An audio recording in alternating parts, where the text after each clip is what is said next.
Hey everybody, and welcome to another episode of Undrallio's Backlog. Today, we're playing Dear Esther.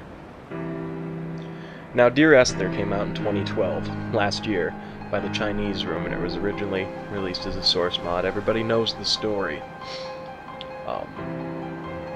Yet I didn't when I first got this game. And I sat down one day to play it, not knowing anything aside from the fact that it was supposed to be an adventure game like none I'd ever experienced. So, say it's 2 p.m. on it was a weekday, it was like a Thursday or something, and I sat down and I started playing it, and I became so engrossed with it that I beat it in one sitting. Beat is not a good word. Finished, completed. It's like coming to the end of a great novel, of a cinematic experience. It just is. And for the next week, if not more, I was completely obsessed with Dear Esther. I played the game again. I got my hands on the soundtrack, which is done by a woman by the name of Jessica Curry, and this was her first orchestral score, and it fits the mood of the game so well. You can actually find it on Spotify if you are a Spotify user, and you don't want to spend any money to get a soundtrack. And I just had that on repeat. But tonight,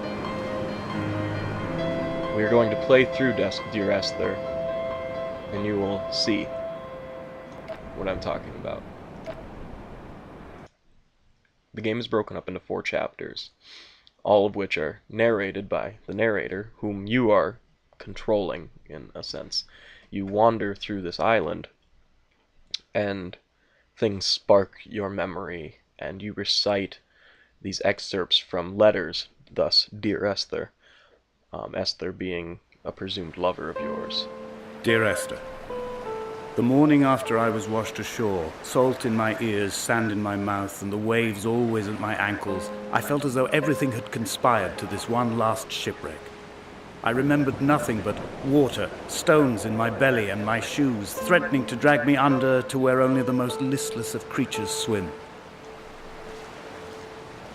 Just look at this game.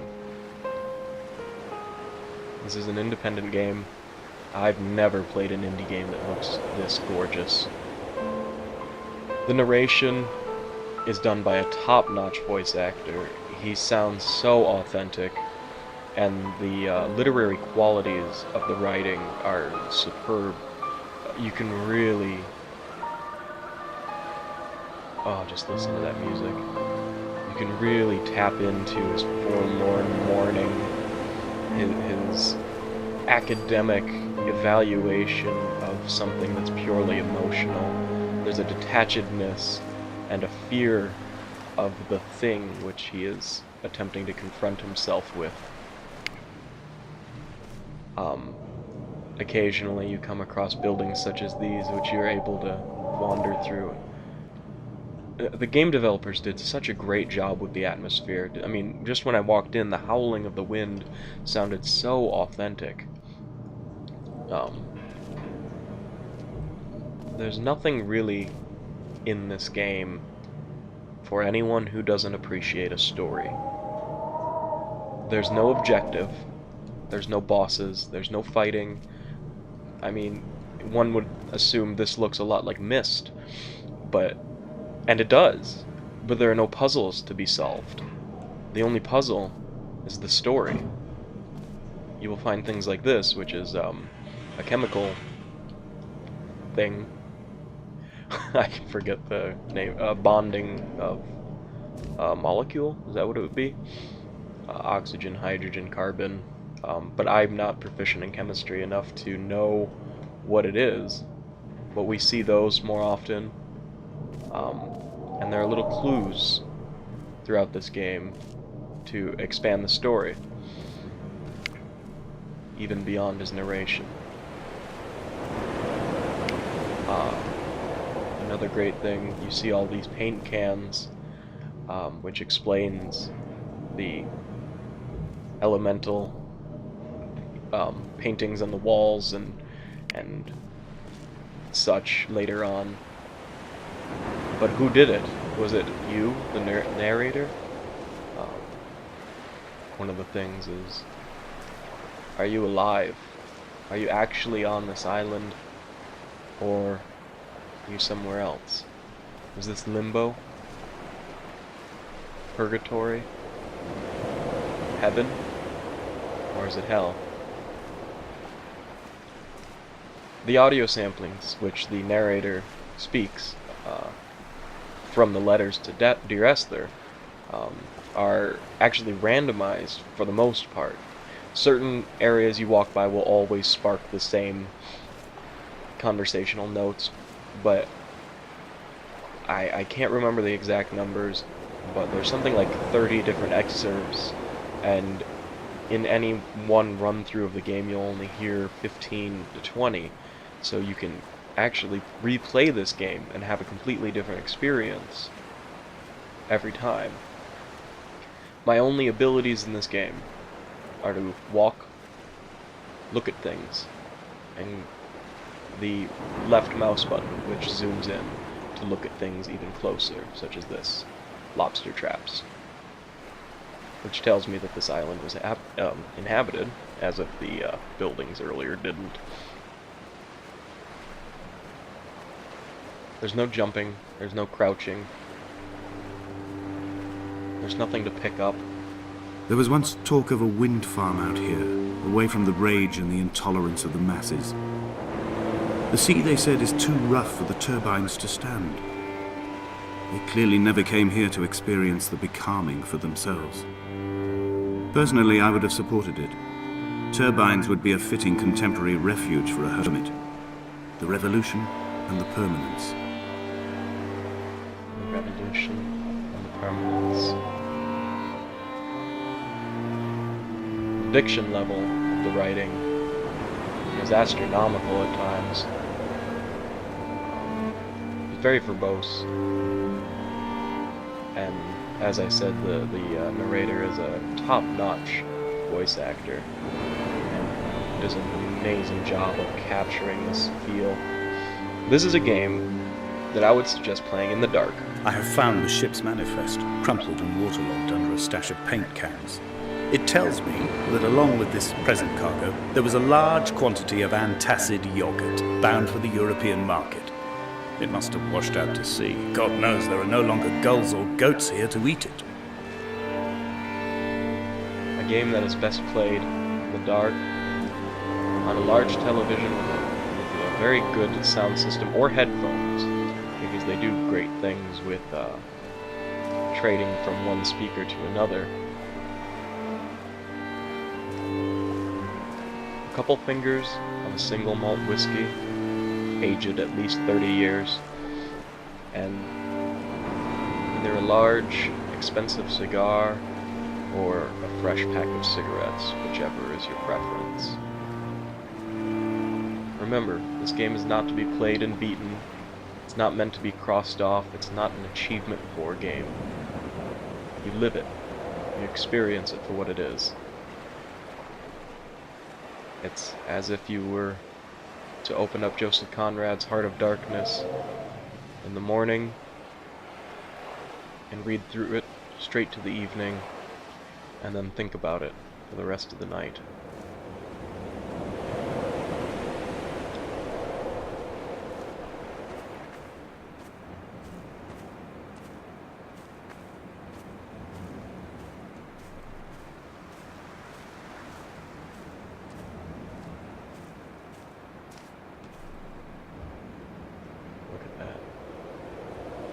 I love how you can see the fog rolling in at you.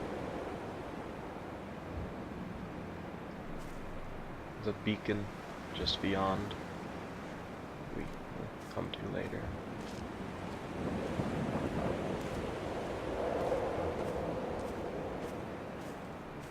Admittedly, you can finish this game in about an hour if you play through it.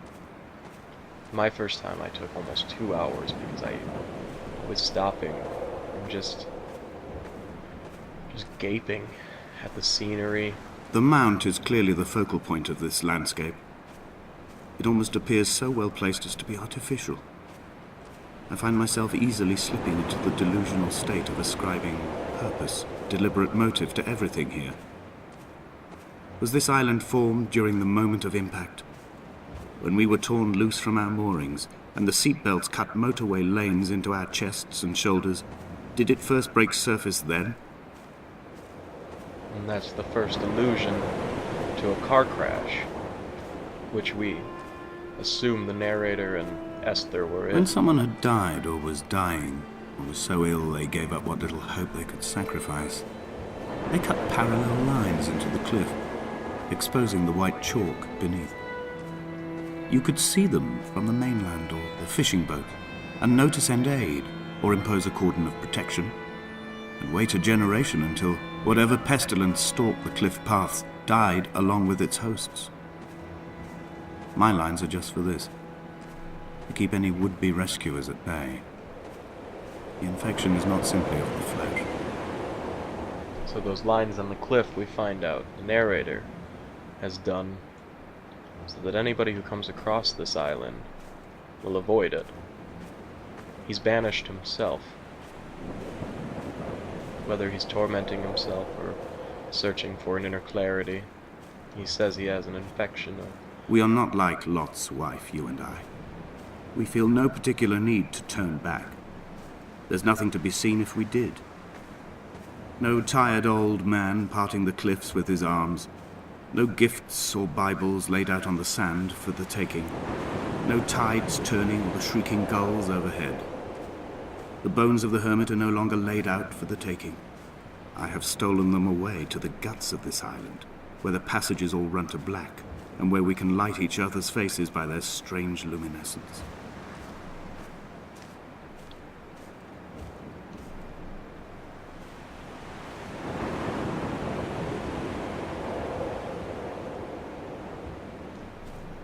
You are able to fall off the cliffs, which I'll show you later. You are able to drown. You can never die. Dear Esther, I met Paul. I made my own little pilgrimage. My Damascus, a small semi-detached on the outskirts of Wolverhampton. We drank coffee in his kitchen and tried to connect to one another. Although he knew I hadn't come in search of an apology, reason or retribution, he still spiraled in panic, thrown high and lucid by his own dented bonnet. Responsibility had made him old. Like us, he'd already passed beyond any conceivable boundary of life.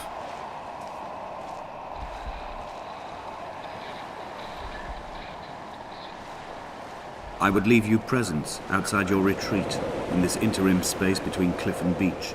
I would leave you loaves and fishes, but the fish stocks have been depleted and I've run out of bread. I would row you back to your homeland in a bottomless boat, but I fear we would both be driven mad by the chatter of the sea creatures.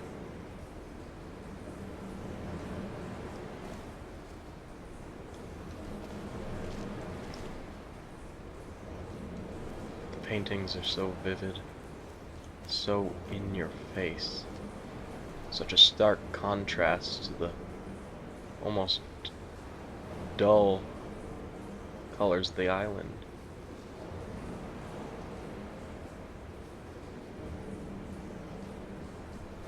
What was he searching for?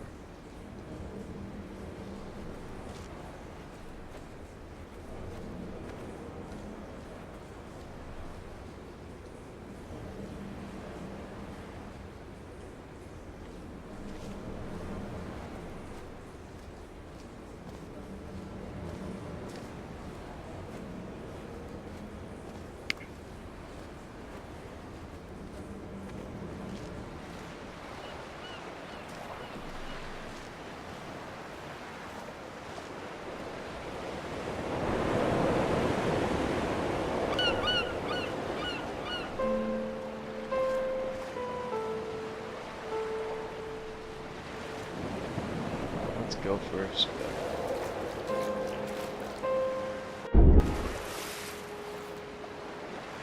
If you dip below the water,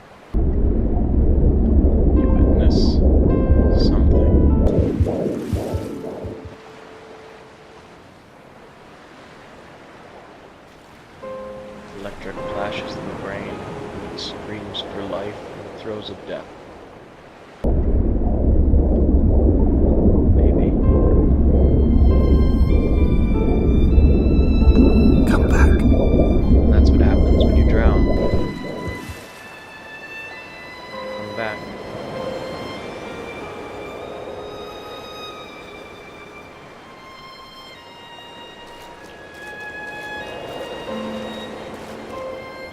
You can't die, as I said.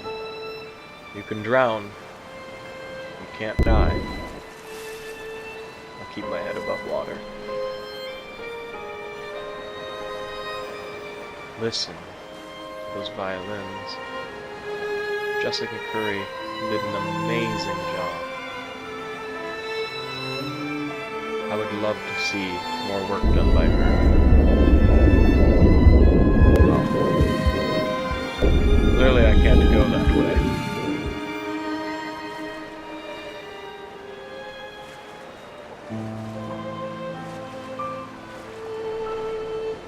I was so caught up in trying to see the ship.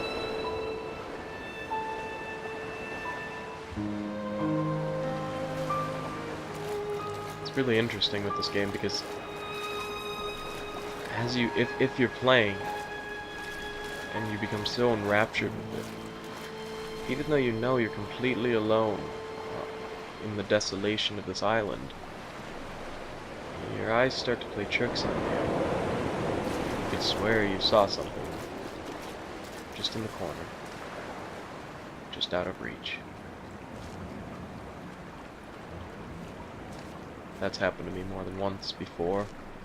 It just happened to me again when I was swimming back. On the wrong side of the fence, yeah? Rectified.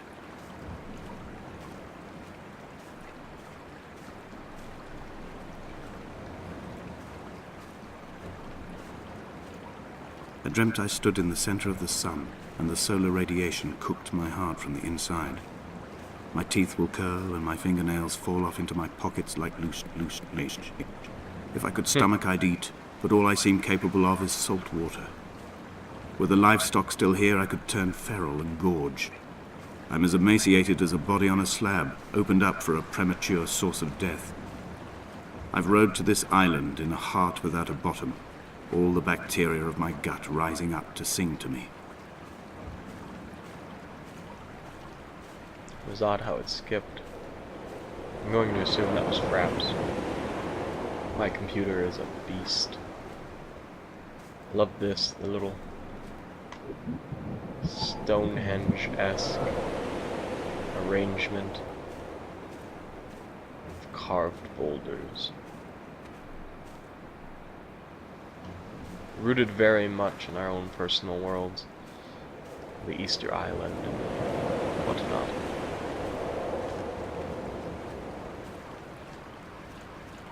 I apologize for the commentary on this video in advance. This game puts me in such a mood.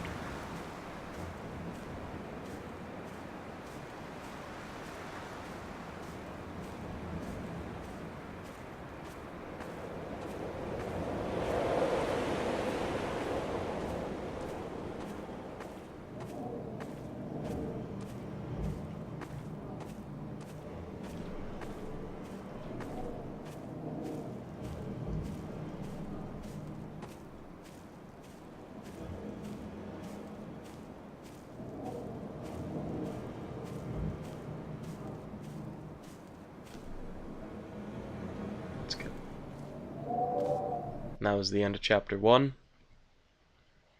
Meet us again for Chapter 2. Thanks, everybody.